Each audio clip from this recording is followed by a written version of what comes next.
Assalamualaikum warahmatullahi wabarakatuh. Waalaikumsalam warahmatullahi wabarakatuh. Oke, sobahul khair. Kaifa halukum? Nahnu bil khair walhamdulillah. Taib, alhamdulillah wa syukrulillah, la haula wa la quwata illa billah. Salatu wassalam ala rasulillah wa ala alihi wa sahbihi wa mawalah wa man ittaba.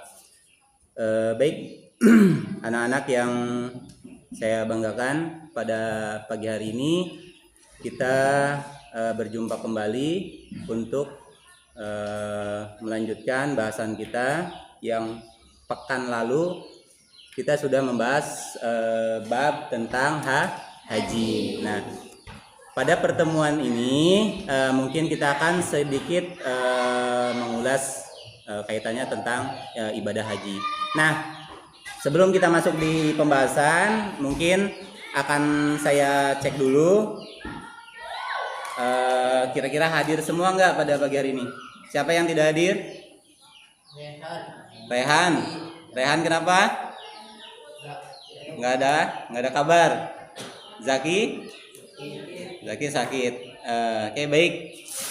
Jadi pada hari ini ada dua teman kita yang tidak bisa hadir. Ya, mudah-mudahan yang sakit segera disembuhkan, yang nggak ada kabar segera diberi kabar. Ya, oke, baik anak-anak sekalian. Itu yang pertama. Jadi kemudian yang kedua, kita akan coba bahas materi, ya, walaupun dalam konteksnya adalah pengulangan, yaitu tentang haji. Ada yang tahu nggak sebenarnya ibadah haji itu apa? Ayo. Ibadah haji itu apa? Kan kalian sering dengar nih, bulan haji. Bulan haji itu paling kalian ingat apa? Apa Del? Lebaran. Yang keduanya ada yang paling diingat? Masa kalian kan sering dapat kupon kurban. Jadi ibadah haji juga sering dikenal di masyarakat adalah ibadah kurban, ya. Nah, yang sudah kalian pelajari di minggu yang lalu, pengertian tentang ibadah haji itu apa? Ada yang bisa ini enggak? Ada yang bisa mengutarakan? Siapa? Ayo muslimin dong. Padil. Apa Dil? Ayo. Kira-kira apa ibadah haji itu? Ayo muslimin, ada yang masih ingat gak? Ini kan kita baru pengulangan. Ada muslimin? Secara singkat aja, pengertian ibadah haji itu apa? Ayo. Ada? Mau yang muslimat? Coba yang muslimat. Apa? Alia boleh? Apa itu? Ibadah haji adalah ibadah yang dilakukan dengan sengaja ke Baitullah dan ibadah. Oh, jadi ibadah haji itu adalah ibadah yang sengaja pergi ke Baitullah untuk melakukan ibadah haji. Oke, jadi berarti kalau kita perginya bukan ke Baitullah, bukan haji. Misal nih, kita pergi menyengaja ibadahnya misal ke Perancis gitu, ke Menara Eiffel. Atau misal kita ke mana? Ke Masjid Nabawi lah. Ya. Kira-kira itu dikategorikan haji tidak? Tapi kitanya nggak ke Mekah, nggak ke Baitullah. Kira-kira masuk kategori haji atau bukan? Ayo. Kata-kata haji. Yang lain. Nggak apa-apa, jangan takut salah. Haji apa bukan? Misal kita pergi nih ke Masjid Nabawi atau ke Masjidil Aqsa, ya. Tapi kita enggak pergi ke, kan Baitullah itu ada di mana? Ada di mana? Mekah. Baitullah itu adalah sebutan lain Ka'bah, ya. Ya, jadi ibadah haji itu ibadah yang sengaja kita pergi ke Baitullah, ya, untuk melakukan ibadah, dan itu ada waktu tertentu, ya. Jadi nggak sembarang berangkat ke Baitullah kemudian disebut haji, tidak, ya. Misal kita berangkat nih, ini kalau ini udah bulan apa ini sekarang? Udah masuk bulan Zulhijjah belum? Belum, tapi jamaah haji udah mulai berangkat, ya. Jamaah haji udah mulai berangkat, ya. Nah, jadi berangkat ke sananya itu, ya, untuk melaksanakan ibadah hajinya itu di bulan Zulhijjah. Jadi kalau selain bulan itu statusnya sebagai umroh, misal di bulan Muharram, Safar, sampai bulan-bulan yang lain kecuali bulan Juli. Tapi kalau bulan haji itu mesti, misal Melan, nanti suatu saat Bu Melan, nih mau nggak saya berangkatin haji bulan ini, padahal bulan ini adalah bulan Muharram. Kata Mel, lumayan haji, padahal bulan Muharram, ya, bukan bulan Zulhijjah. Berarti Melan mau ditipu, ya.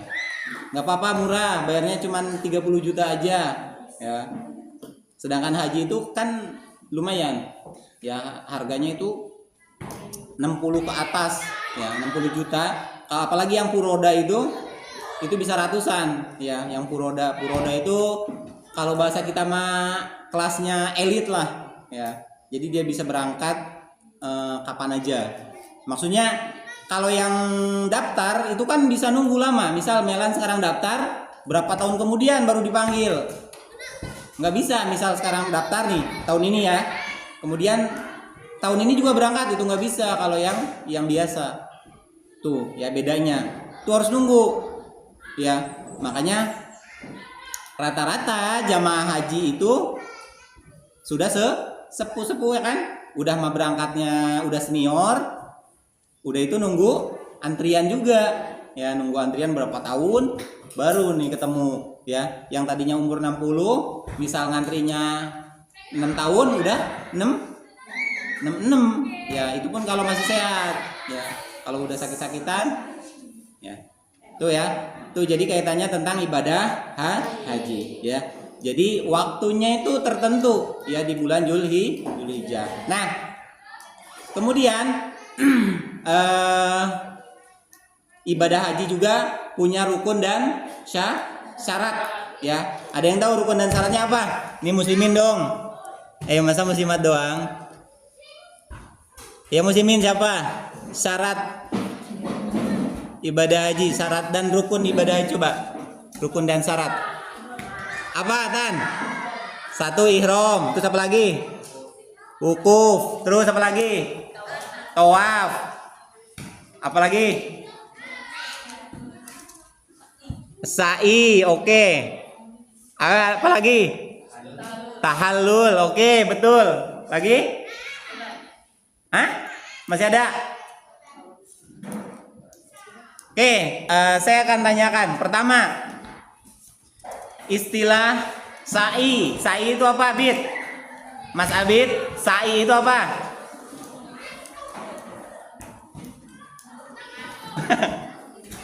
Sa'i apa?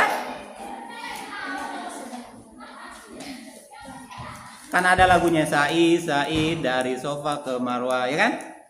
Apa coba? Sa'i itu apa? Ayo, Mas. Dani, sa'i itu apa, Dan?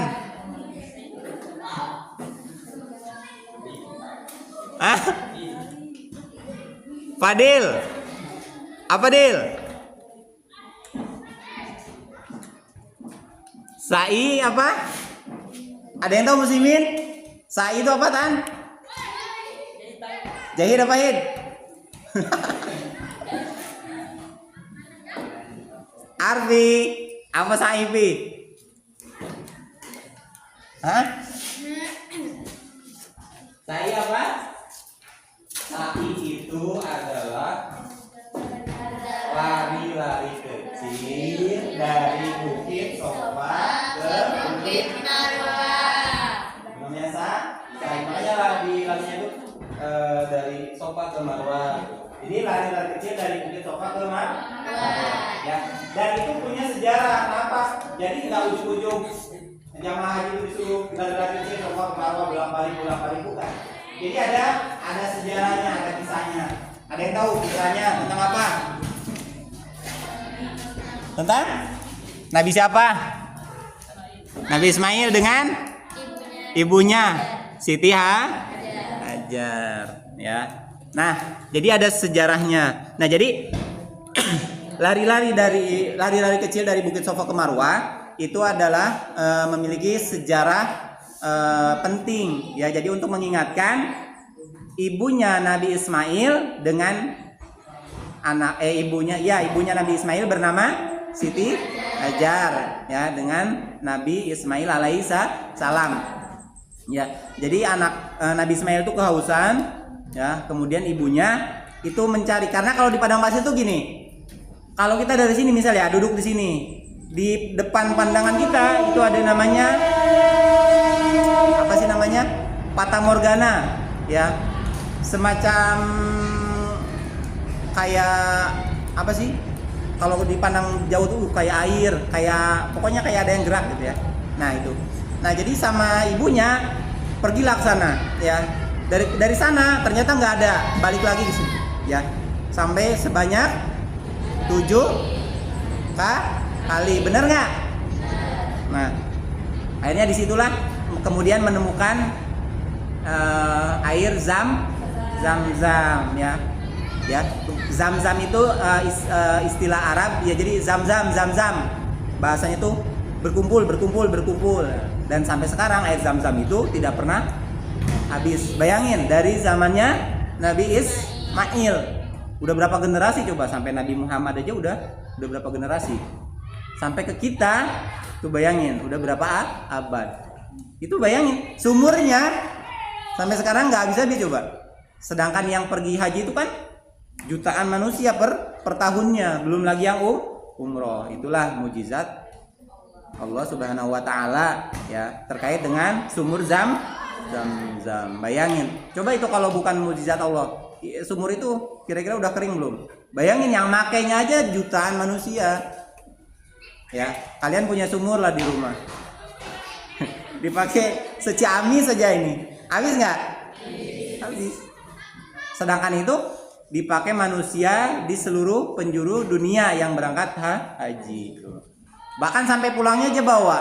Siapa yang pernah nyicipin air Zam-Zam? Itu belinya di mana? Belinya itu di Jakarta itu. Ya, kenapa? Karena memang ada kapasitas maksimal, ya, untuk misal kalian nanti Allah takdirkan bisa berangkat haji atau umroh, ya. Nah, nanti itu misal kalian saya pengen bawa air Zam-Zam asli dari Arab. Itu paling bisa bawanya hanya 1 botol kecil mungkin. Nggak bisa kalau literan.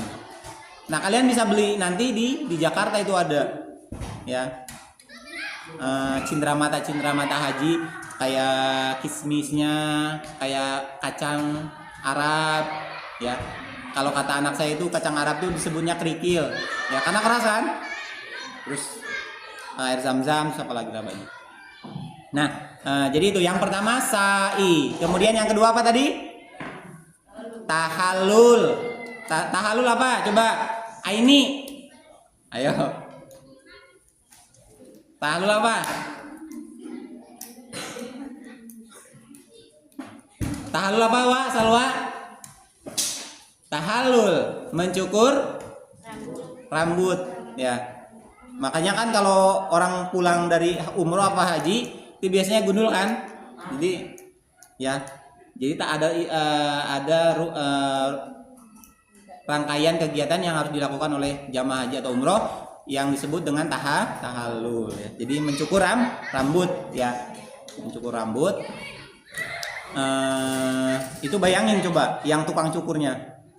Itu kalau menurut cerita sih, ya, itu ada yang menggunakan dia kayak manual gitu loh, maksudnya kayak pakai silet langsung nyukurnya. Itu lebih cepat dia seret ya. Ya mungkin karena udah profesional ya.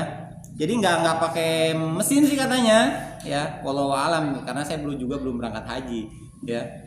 Pakai langsung dia kayak pisau itu seret ya, bersih. Ya. Hah? Kok enak?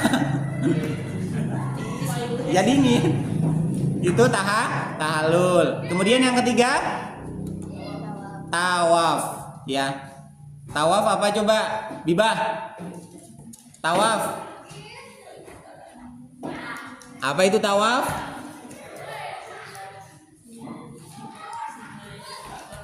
Tawaf itu adalah mengelilingi Ka'bah ya. Tuh. Bayangin. Manusia yang begitu banyak ya, itu harus mengelilingi Ka'bah sebanyak 7 kali putaran ya. Itu dalam kondisi makanya gini, kalau musim haji itu memang kan orang banyak berlomba-lomba pengen saya pengen mencium hajar aswad katanya ya, dan itu sangat sulit dan tidak memungkinkan ya, karena semua orang pengen ya. Jadi bagaimana isyaratnya? Hanya cukup melambaikan tangan saja ketika kita pas berada di posisi hajar aswad.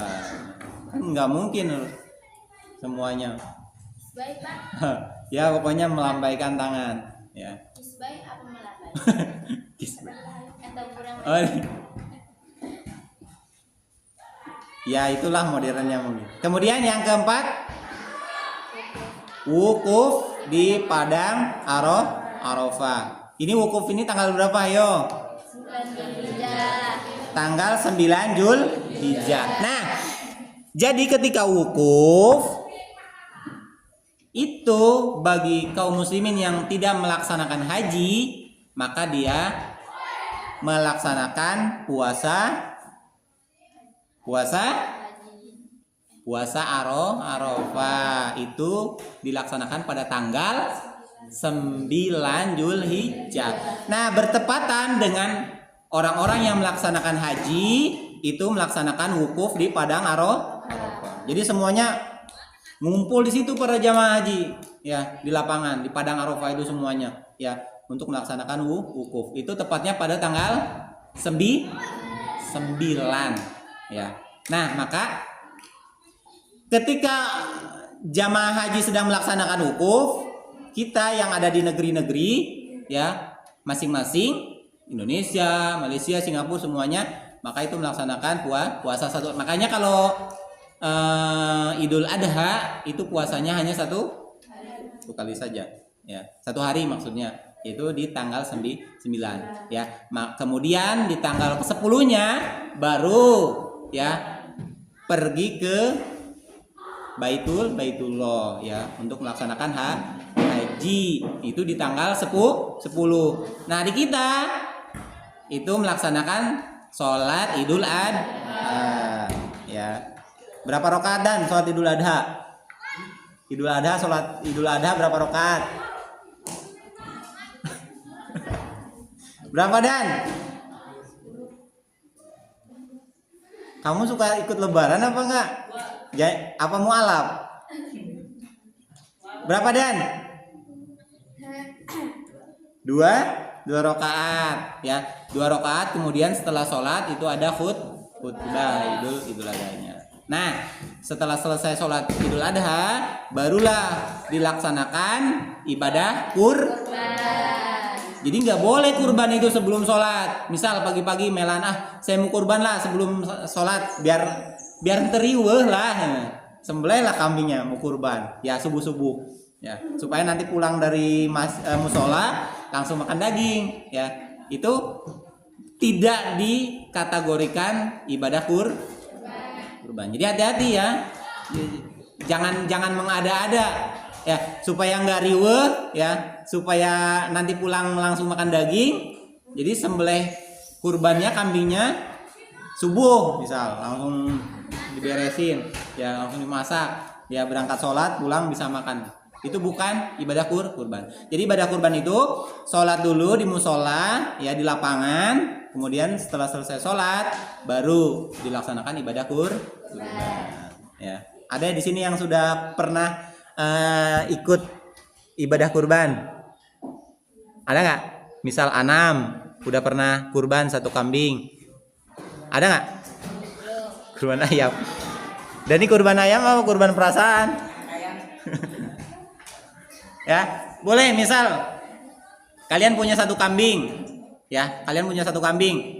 Kan nggak mungkin kalau setiap kita mau, misal, bukan nggak mungkin ya, misal kita cuman punya 1 kambing, tapi kita pengen kurban semua, misal 1 keluarga, itu boleh, ya. Misal Bibah dan keluarga, ya, kurban 1 ekor boleh, ya. Kenapa? Dulu Rasulullah pernah, ya, berkurban dengan 1 ekor. Ya, Rasulullah dan juga keluarganya.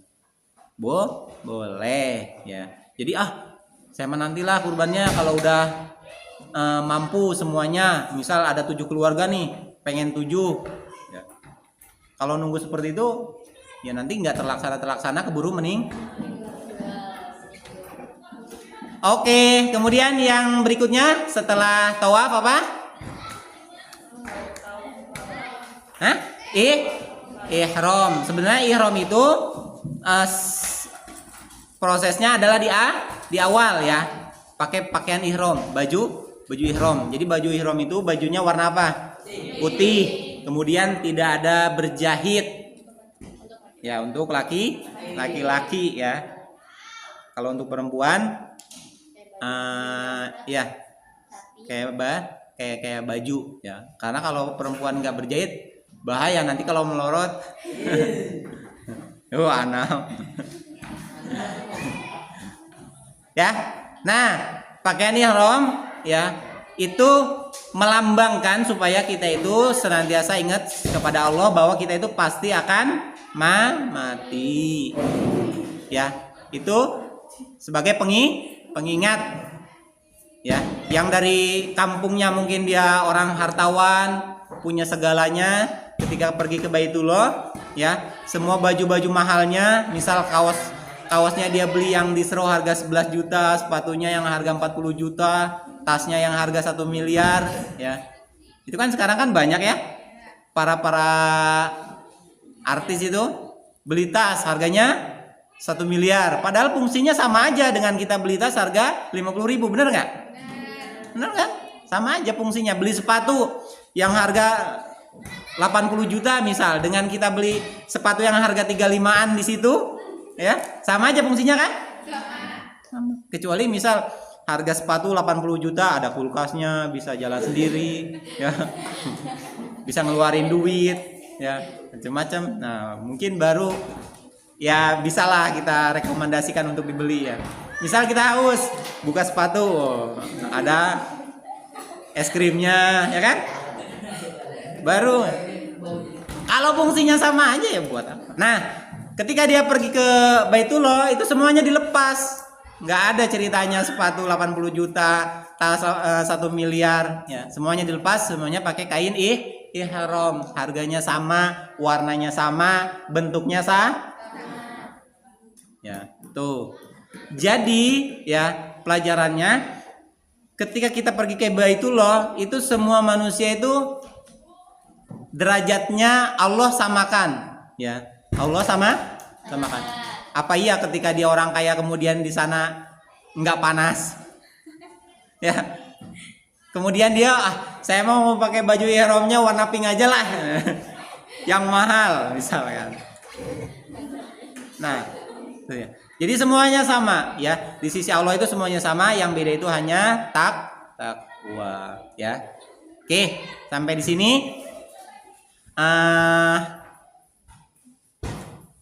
Kira-kira ada yang masih bingung nggak? Ini kaitannya tentang syarat dan rukun haji. Kira-kira ada nggak? Ada yang masih bingung? Nanti saya tanya nih, ya. Di akhir pertemuan nanti kita akan coba ulang dalam bentuk pertanyaan dari saya, ya. Oke? Apa itu? Syarat wajib haji kan harus mampu ya. Iya. Nah kalau nggak mampu nggak boleh. Kalau nggak mampu nggak boleh. Nah kalau misalnya nggak pernah gitu habis itu disuruh haji nggak boleh kan kita masih kayak Belum mampu. gitu. Tapi kita punya modal maksudnya. Maksudnya ya iya punya tapi kita Mampunya itu mampu dalam artian bagaimana? Maksudnya mampu di harta atau mampu di apa? Misal kita punya nih modalnya, terus kita nggak berangkat karena nggak mampu, kan modalnya udah ada. kita tuh tergolong orang yang nggak mampu. Oh, misalnya kita bisa dikeluarin uang segitu tapi harus jual tanah misalkan, atau jual sawah, atau jual rumah. Nanti pulang hajinya diemnya di gardu. Ya. Nah, ya. Jadi rukun Islam yang terakhir itu ya berangkat haji bila mampu. Ya, mampu di sini dalam artian gini. Jadi misal kita pengen setiap kita kan mesti kan pengen berangkat haji kan?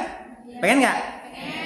Ya pengen pasti. Cuman kan masalahnya berangkat ke sana itu kan ongkosnya ya butuh banyak perjuangan yang harus dijual lah bahasanya. Nah, ketika misal kita pengen berangkat, kemudian modalnya harus misal jual tanah, padahal tanah itu adalah mata pencaharian kita untuk kehidupan kita. Misal kita jual kebun karet, atau misal kita jual mobil, padahal mobil itu untuk usaha kita, atau misal kita jual rumah, padahal rumah itu ada tempat tinggal kita, berarti belum dikategorikan kita itu wajib atau mampu. Tapi misalkan ya kalian nanti Allah takdirkan jadi orang-orang melek semua, orang-orang berpunya semua, ya, orang-orang lapang semua, ya. Maka itu sudah masuk dalam kategori wajib, ya. Misal kalian pendapatan perharinya adalah 20 juta misal, ya. Misal, amin, ya. Nah, berarti sudah masuk kategori wajib. Ya, kenapa? Karena pendapatannya sudah mencukupi untuk bisa berangkat gitu kan. Ya. Bayangin satu hari 20 juta, sebulan Banyak juta. 300. Ya kan? Benar nggak? Bulan 300. Itu udah lebih dari cukup. Ya. Sedangkan berangkat haji itu kalau yang puroda aja ya sekitaran 200-300 mungkin. Ya, yang puroda yang kalian bisa, ayo saya dong berangkat haji dong. Ya. Tapi kalau kalian pengen yang antri yaitu di bawah 100 ya. Tapi nunggu antrian. Nah, itulah ya. Jadi kalau misalkan belum mampu, jangan memaksakan, tidak boleh ya. Pokoknya saya pengen haji, jual rumah. Ya. Pulang dari haji tinggalnya di gardu. Kan justru menyusahkan. Islam itu tidak seperti itu ya. Jadi kategori mampu dan tidak mampunya ya, ketika dalam keseharian kita kebutuhannya itu bisa tercukupi misal. Ya. Jadi jangan sampai ketika pulang kita mengutamakan ibadah misal, nanti pulang mah gampang ya, pulang mah gampang, bahasanya seperti itu ya. Ketika pulang bingung mau usaha, modalnya udah habis, kemudian mau bertani tanahnya sudah dijual, mau tinggal di rumahnya sudah dijual, hancur lah masih mending ya. Tuh ya. Jadi itu ya yang bisa kita jadikan pertimbangan ketika kita mengkategorikan mampu dan tidaknya kita untuk melaksanakan ibadah haji. Kemudian mungkin itu ya. Jadi tadi pertanyaannya bagus. Kemudian di akhir pertemuan ya ada sebuah refleksi lah apa yang sudah kita tadi pelajari. Saya akan tanyakan ya, ada beberapa pertanyaan yang kalian harus jawab ya. Bentuk kesuksesannya berarti kalian bisa aja jawab ya. Tandanya kalian tadi merhatiin ya ketika belajar. Oke. Pertanyaan pertama. Ya. Arfi. Apa itu tahalul tadi, Pi? Tahalul. Apa? Apa, Pi? Mencukur rambut. Oke, betul. Kemudian Fatan, apa itu saitan? Dari kecil dari Bukit Sofa ke Marwa ya, dari kecil dari Bukit Sofa ke Marwa. Yang muslimat. Kemudian ada namanya tawaf aini. Apa tawaf aini? Tawaf apa?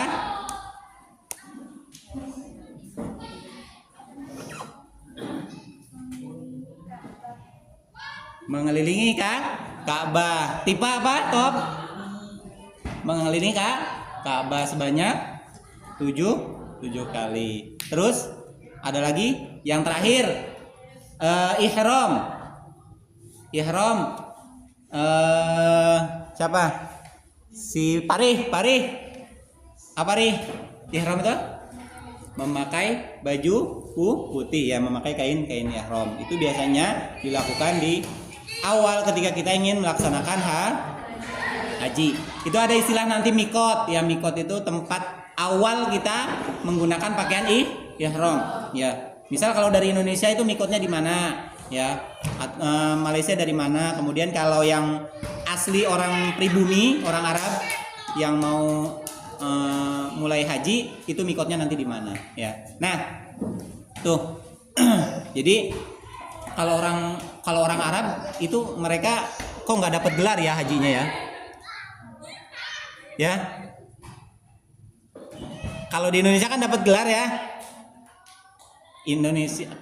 Indonesia tuh sama Malaysia kayaknya yang apa sih namanya, membudayakan gelar haji bagi orang yang berangkat sudah pernah berangkat haji. Kayaknya selain dari dua negara itu tidak menggunakan ya. Walaupun di Indonesia juga kalau secara individu banyak juga sih, misal dia udah berangkat haji tapi dia nggak pakai gelar dalam tulisan namanya ya, itu banyak juga sebenarnya. Tapi secara umum ya banyak digunakan sebagai gelar. Misal Hajah, siapa namanya, Alia ya tuh. Kalau misalkan yang lakinya Haji Abid tuh ya, itu di Indonesia. Walaupun banyak juga secara individu di Indonesia orang-orang yang sudah berangkat haji tidak mencantumkan nama gelar haji ya. Mungkin apalagi kalau di kampung-kampung ya suka disebutnya mana Bu Haji, keren, Bapak Haji mana ya. Itu adalah bagian dari budaya Indonesia ya. Oke, baik. Sampai di sini ada yang ditanyakan kira-kira? Ada yang mau ditanyakan sampai di sini? Kalau tidak ada yang tanyakan, mungkin pertemuan kita cukupkan sampai di sini ya. Kaitannya tentang bahasan tentang haji. Ya, mudah-mudahan apa yang sudah kita pelajari itu bisa menjadi ilmu bekal, dan mudah-mudahan suatu saat Allah akan panggil kita untuk pergi ke Baitullah. Amin. Ya, mudah-mudahan ya nanti Allah panggil nih bareng-bareng ya. Kita bisa berangkat haji ke sana ya. Mungkin nggak? Mungkin. Nggak ada yang mustahil ya di dunia ini. Ketika Allah berkehendak kun fayakun ya. Misal kata Allah kelas 8 segera berangkat haji, langsung berangkat. Uangnya dari mana? Itu mah urusan belakangnya. Misal nanti ada dermawan atau mungkin ada relawan dan lain sebagainya. Kan kita nggak tahu ya. Allah titipkan uangnya kepada mereka, kemudian mereka berikan kepada kita bisa berangkat. Ya. Oke, baik saja pertemuan kita pada pagi hari ini. Mudah-mudahan ada manfaatnya ya. Kemudian jangan lupa senantiasa kita terus belajar ya, supaya kita menjadi anak-anak yang sukses, anak-anak yang berbakti kepada kedua orang tua, berbakti kepada bangsa dan negara. Saya iri pertemuan pada pagi hari ini. Kita tutup dengan baca doa kafaratul majlis. Subhanakallahumma wa bihamdik asyhadu an la ilaha illa anta astaghfiruka wa atubu ilaik. Wabillahi taufiq wal hidayah. Wassalamualaikum warahmatullahi wabarakatuh.